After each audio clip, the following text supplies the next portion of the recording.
The Supreme Court of the United States has just ruled they will not hear Ghislaine Maxwell's appeal, which means her only chance to get out of prison is from the president. And he has already said that he has every right to do it. He also said that he feels really bad for her because, she lost her boyfriend in prison. He didn't make it. So we'll have to see what happens. But this is good news that the Supreme Court has decided not to hear her appeal because she doesn't deserve it. But it also means that we need to watch the administration for what they're going to do next, because Mike Johnson, Speaker of the House, is still keeping the House closed down to prevent a vote on releasing the files. And the administration has the power to release the files right now. And Kash Patel has said that there's no crime in the files that need to be prosecuted. So they don't really think that anything Epstein did in those files requires the prosecution of anybody else. So we'll have to see. Watch this. Donald Trump's desperation is becoming palpable. He's flailing. You can almost smell the flop sweat. Yeah, he's freaking out, and I'm glad to see it. But he was on Truth Social recently, and he was ranting about ABC and NBC. He said that the FCC that he controls, should take away their FCC licenses. Now, I find this interesting, because hasn't ABC and NBC already bent the knee a couple of times to Donald Trump, at least a couple of times? Imagine that. You bend to Donald Trump, you give him what he wants, and then a short time later, he comes after you again. Learn a fucking lesson. That's what happens when you bend to bullies. That one time is never the last time. There'll be more coming, and you should learn that lesson.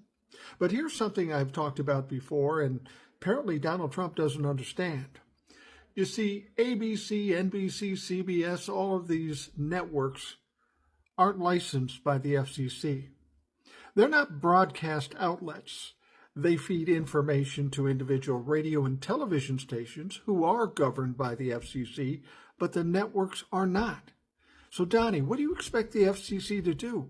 They're not licensed by the FCC, motherfucker. You're going to have to come up with a different way to shut them down. But taking their license away from them is ridiculous because they don't have any fucking license, you dumbass. Hey, so if you haven't heard this evening, it is currently, it's officially October 6th, Monday, October 6th, 2025, around 12:15 a.m. East Coast time. Donald Trump has federalized the Texas National Guard, and he is sending those troops to Chicago, to Portland, and what he is describing as other locations throughout the United States. What's my take on all of this? I think that if you think I'm a fearmonger, you should probably just block me now. The reality is they are foaming at the mouth for martial law. They know that they can't have midterm elections, and they know that the clock is ticking. And now is their time to strike because the government is shut down. There is a lot going on in terms of one thing distracting from another, in terms of certain people being furloughed, or soon, I guess tomorrow, they're planning a whole bunch of firings. Listen, this is their wet dream. Sorry for the frankness, but it is, and we are looking at what now needs to be known as Trump's invasion. You know how I feel about this. You know where I stand and what we need to do, and most people are not going to listen to me. So I guess we should just sit back, pop the popcorn, and enjoy as, the military rolls into our towns. And I don't know, I guess we'll just keep going to work and school and all those things, just acknowledging the troops and all their weapons and the random helicopters, military helicopters in the sky. Let's just live in dystopia and be cool with it. All right. So I sit up and I watch what's going on in Portland each night because I want to make sure that when I'm talking about what's happening in Portland, I know what I'm talking about. So I watch the lives. I watch the protest in real time, so that I'm not vouching for something that I don't know what's going on. Tonight, and every night, these people get like rubber bullets fired at them for no reason, tear gas sprayed on them for no reason. This happens nightly. I see it happen nightly. Tonight, I happen to be video screen recording and got a video of it. I wanted to show it to you. You tell me, did these people deserve this? I happened to screen record it at the time that it happened. Did they deserve it? What were they doing? Did they deserve this? Tell me. That would be crazy.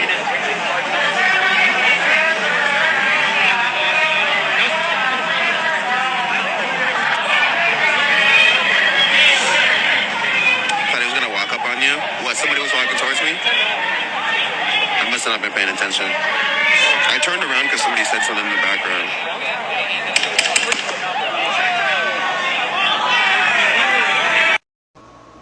What were they doing exactly that caused ICE to fire upon them with bullets, with rubber bullets?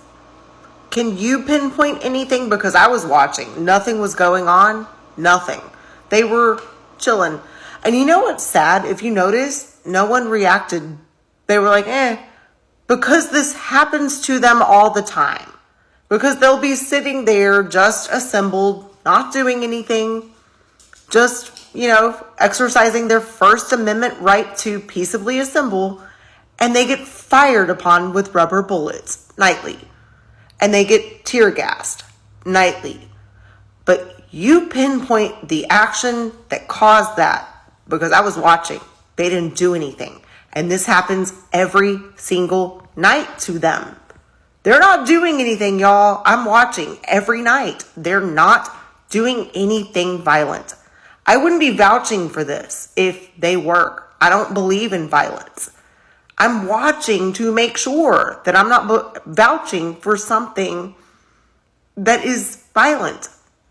They're not being violent. Hello and good morning.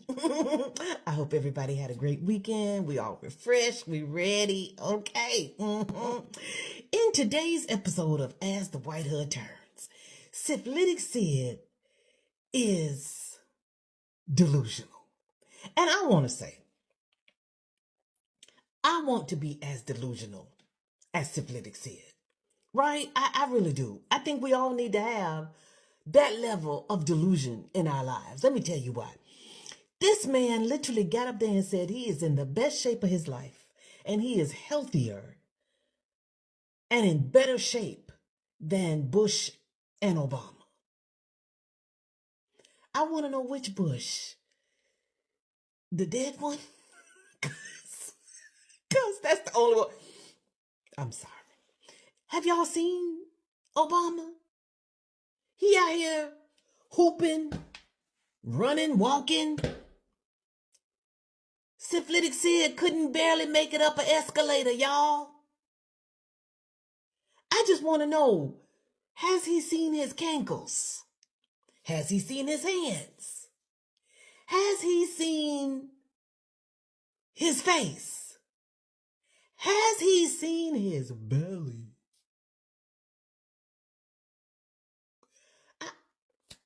I be trying so hard. Like I told y'all a while ago, I really think he has body dysmorphia. Because either that, or he actually believes, like when his supporters put him on memes looking like Superman, he really must think he looked like that. Either way, it's just crazy. Because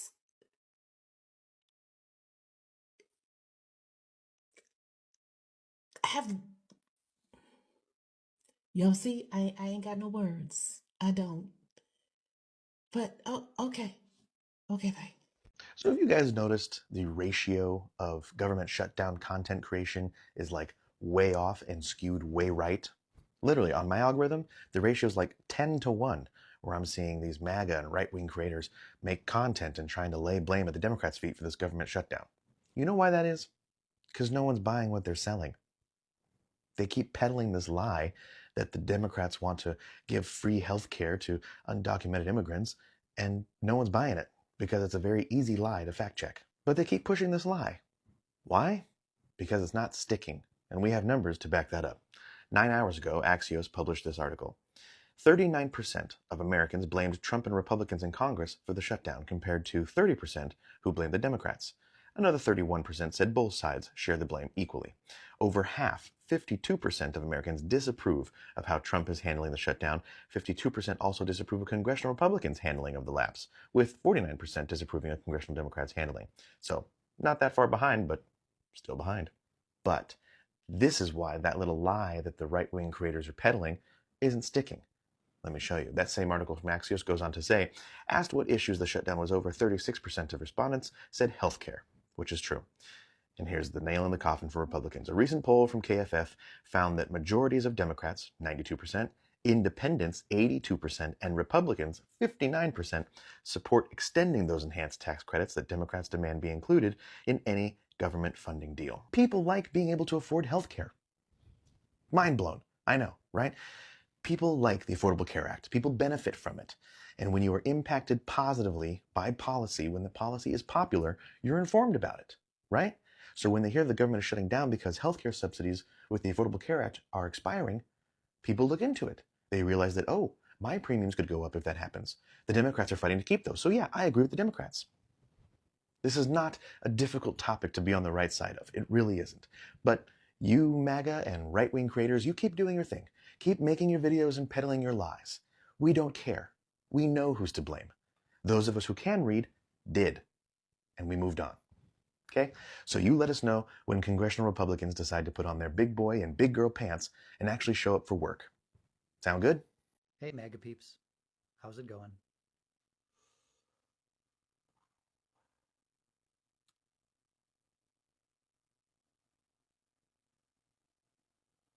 Do you guys even listen to what he's saying anymore, or did you just elect him to own the libs and now you just don't worry about it? Because here's a shocker, but you live here too.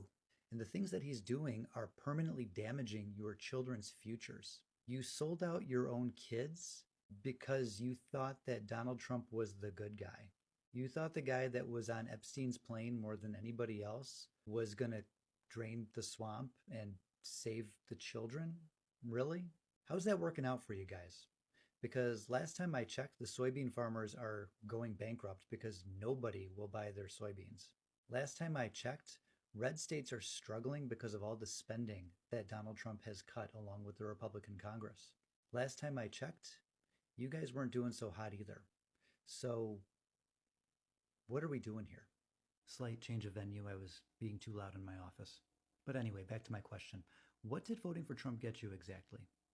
I mean, he cut Medicaid, which disproportionately affects people in red states. He cut welfare, which disproportionately affects people in red states.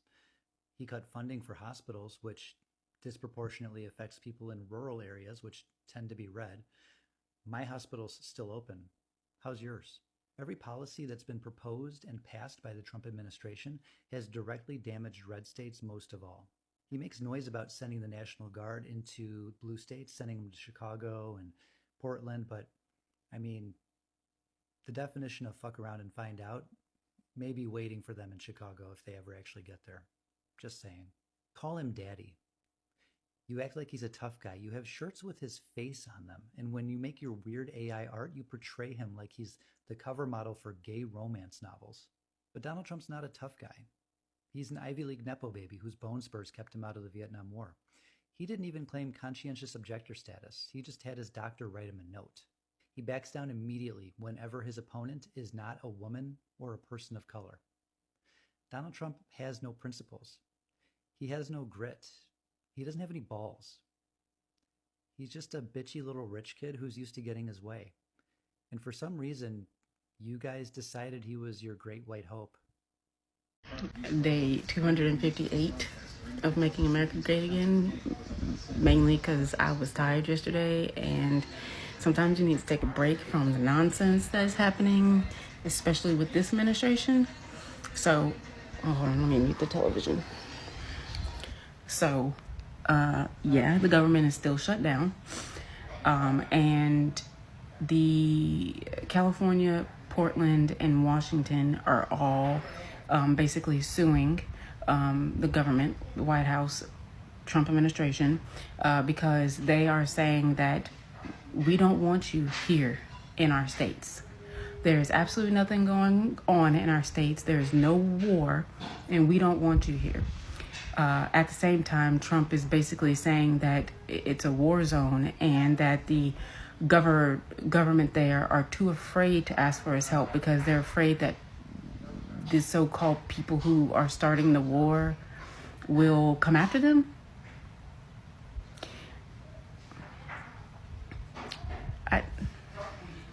It's just ridiculous. So a federal judge basically sided with them and said, you can't send in military if they don't want them to be there. But the Trump administration said they're going to do it anyways. And then a federal judge said, we are starting to get a little close to martial law, where you're just taking over states because you feel like there's something going wrong. And then the Trump White House basically called her insurrectionist. And you would think that they would know the definition of insurrection since they are the ones that started one, a few years ago. But it's wild and crazy, like crazy. But even crazier, Donald Trump. And I'm sorry, it's not funny, but I don't really know what else to say. Donald Trump basically said that he told Pete Hegseth a year before Osama bin Laden blew up Osama bin Laden and his people blew up the 9/11 towers. The towers on 9/11. He told Pete Hegseth a year before it happened, that it was going to happen, and nobody listened to him. And the fake news media refused to give him credit.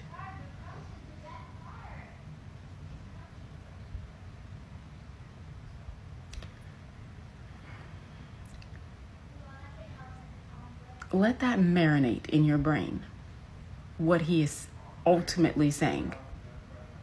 Like, let it sit with it for a moment, because I had to sit with it for a moment. I'm like, that meme with the white lady who's like looking up and like all these calculations are going in her head? That was me, because I'm like, what is he talking about? First of all, you weren't president during that situation either times. You weren't president when the buildings were bombed, and you weren't president when they killed Osama bin Laden.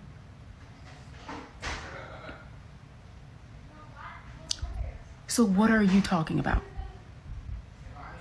Imagine MAGA and the Republicans if Joe Biden would have said this. That is the craziest thing I've ever heard. I lied. That's not the craziest thing I've ever heard, but that has got to be one of the top 5 craziest things that I ever heard Donald Trump say. He was like, where's Pete at? Where's Pete Hegseth at? I'm sorry. Pete was like 26, in his late 20s. You weren't president for either one of those things, and you're trying to get credit?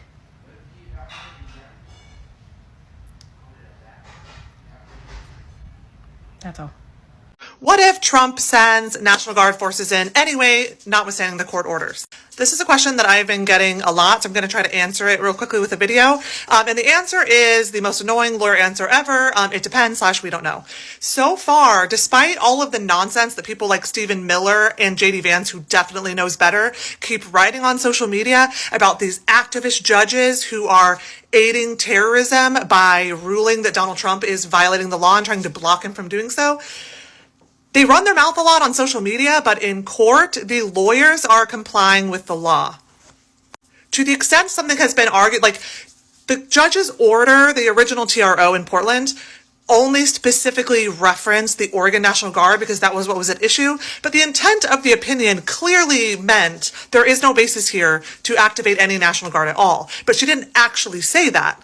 So while it is a very disingenuous argument for the Trump administration to make, they tried it. They weren't actually like on purpose ignoring the order. They were thinking they were creative and smart and trying to find a loophole. So we don't know yet what would happen if they did actually ignore a court order because they haven't actually done it yet. What we do know is that public opinion is turning and turning fast. Like a majority of Americans are against the idea of sending National Guard or military troops into a city. The only people that support it are Republicans who are still in their little echo chambers believing the lies that Ding Dong Donald is saying about blue cities, and they've been conditioned to think that blue cities are these crime-ridden places that need some kind of intervention, notwithstanding that there's not any facts at all that support that, notwithstanding that the Trump administration hasn't provided any of those facts when asked. Their only support is that Trump said in a post on social media that it was war-ravaged because someone in the White House is showing him old videos.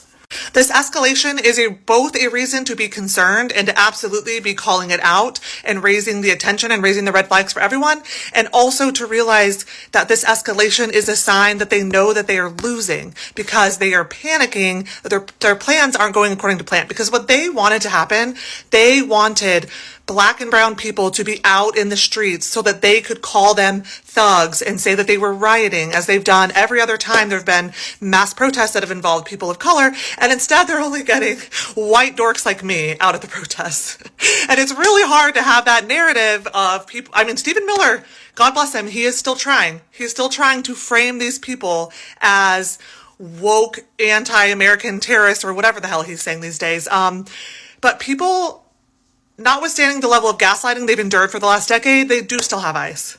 So we'll see. Are you pissed about Trump's government shutdown? Are you pissed about Republicans taking away Medicaid and Affordable Care Act health care from tens of millions of Americans?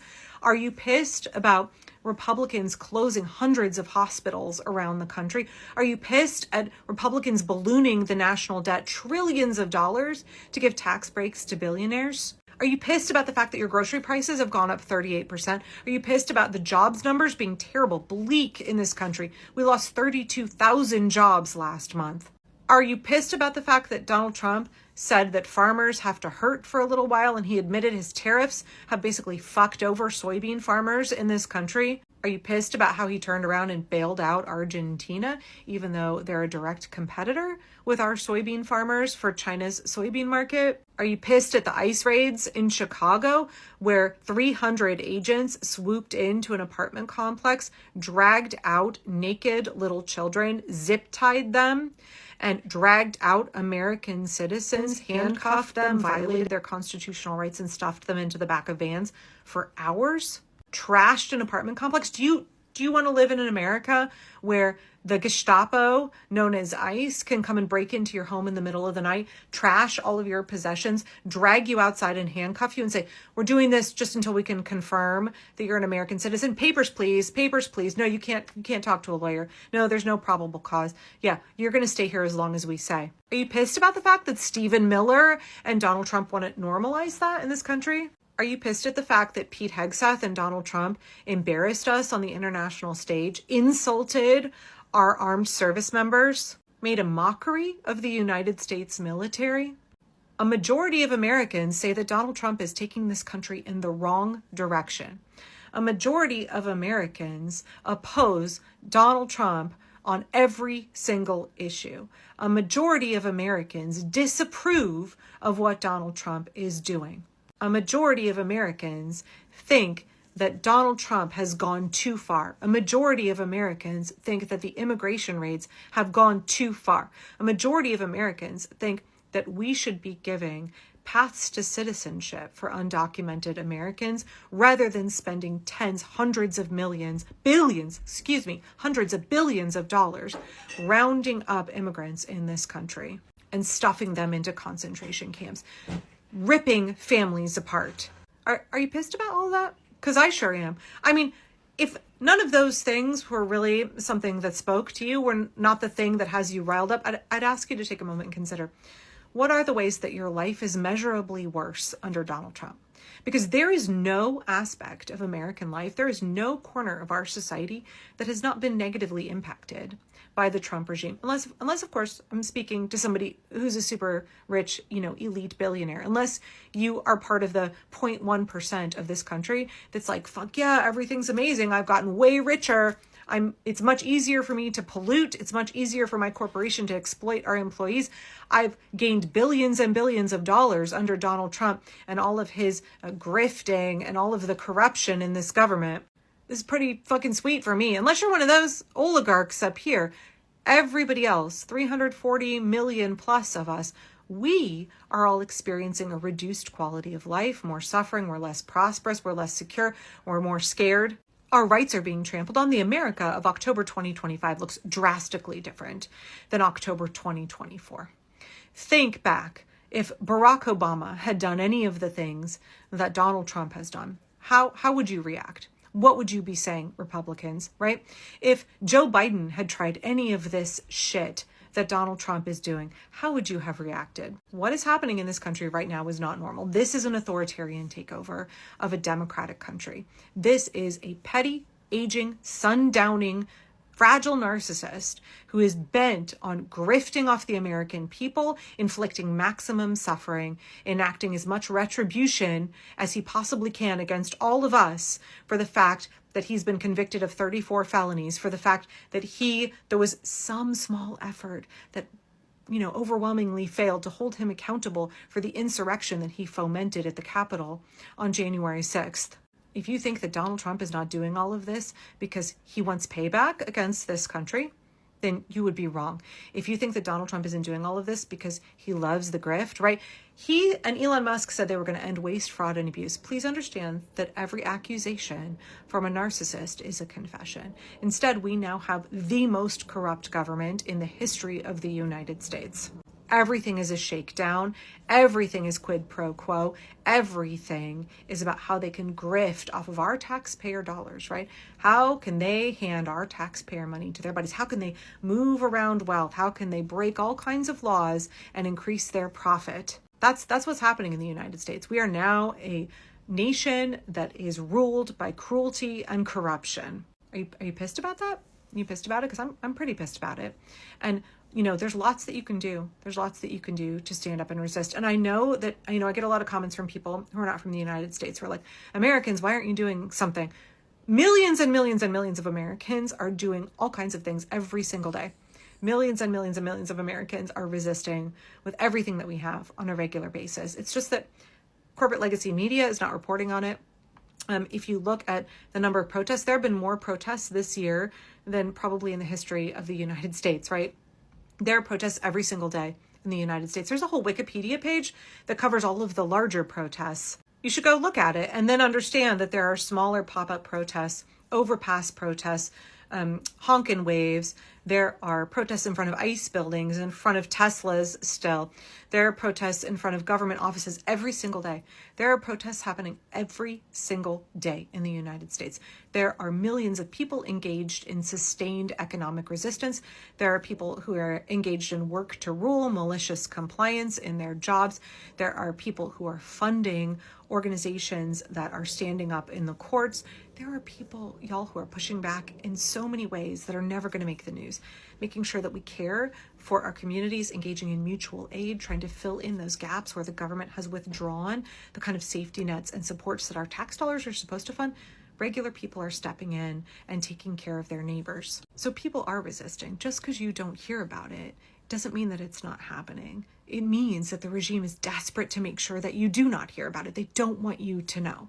They want you to feel like everybody's given up. It's hopeless. You're the only one still trying to resist, so you should just go ahead and give up too, right?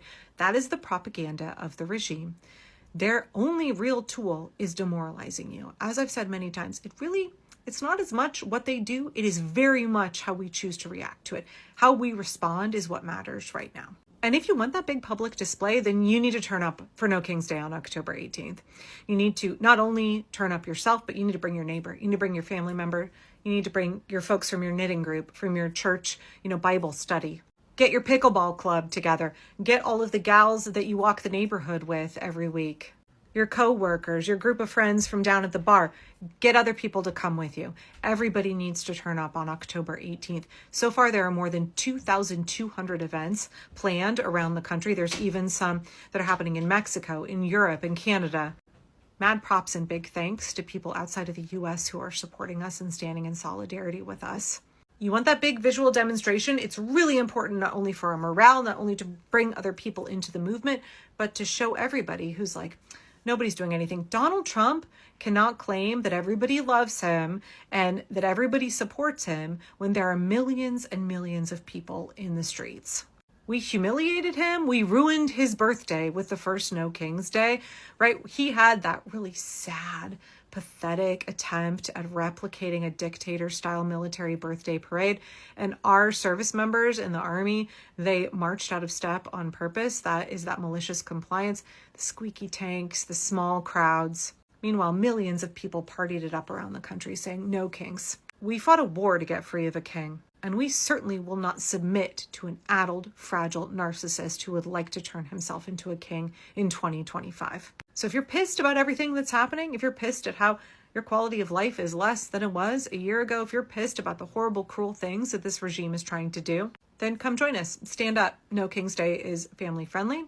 It is a non-violent event sponsored by dozens of grassroots organizations.